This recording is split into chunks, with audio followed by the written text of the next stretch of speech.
ایک صحابی رسول کی حیثیت سے حضرت عبد الرحمن رسالت مآب صلی اللہ علیہ وآلہ وسلم کی محبت اور خدمت و حفاظت میں ہمیشہ پیش رہے۔ واقعہ احد صحابہ کی جان نثاری و محبت کا نہایت سخت امتحان تھا۔ حضرت عبد الرحمن اس آزمائش میں پورے اترے، بدن پر 20 زخم کھائے، پاؤں میں ایسا کاری زخم لگا کے لنگڑا کر چلنے لگے، لیکن جذبہ جان نثاری نے میدان سے منہ موڑنے نہ دیا۔ حضرت سرور کائنات صلی اللہ علیہ وآلہ وسلم کبھی باہر تشریف لے جاتے تو حضرت عبد الرحمن پیچھے پیچھے ساتھ ہو لیتے۔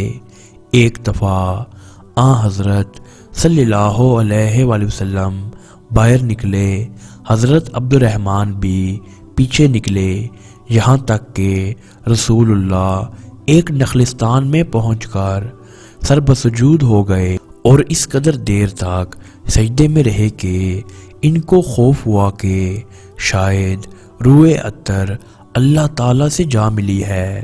گھبرا کر قریب آئے، حضرت صلی اللہ علیہ وآلہ وسلم نے سر مبارک اٹھا کر فرمایا، کیا ہے عبد الرحمن؟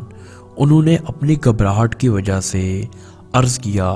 ارشاد ہوا، جبریل علیہ السلام نے مجھ سے کہا کیا میں آپ کو یہ بشارت نہ دوں کہ اللہ تعالیٰ نے فرمایا ہے کہ جو آپ پر درود بھیجے گا میں اس پر درود بھیجوں گا، اور جو آپ پر سلام بھیجے گا میں اس پر سلام بھیجوں گا۔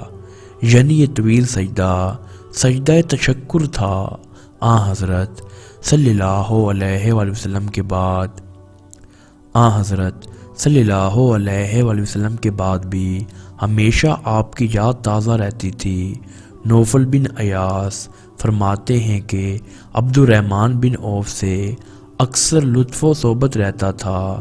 در حقیقت وہ خوب ہم نشین تھے۔ ایک روز ہمیں اپنے گھر پر لے گئے، پھر خود اندر داخل ہوئے اور غسل کر کے باہر آئے۔ اس کے بعد کھانا آیا، روٹی اور گوشت دیکھ کر بے اختیار رونے لگے۔ میں نے پوچھا یہ گریہ و زاری کیسی؟ بولے رسول اللہ صلی اللہ علیہ وآلہ وسلم نے وفات پائی، لیکن تمام عمر آپ کے اہل و عیال کو پیٹ بھر جو کی روٹی بھی نہ ملی۔ ہم دیکھتے ہیں کہ حضرت کے بعد اتنے دنوں تک دنیا میں رہنا ہمارے لیے بہتر نہیں ہے۔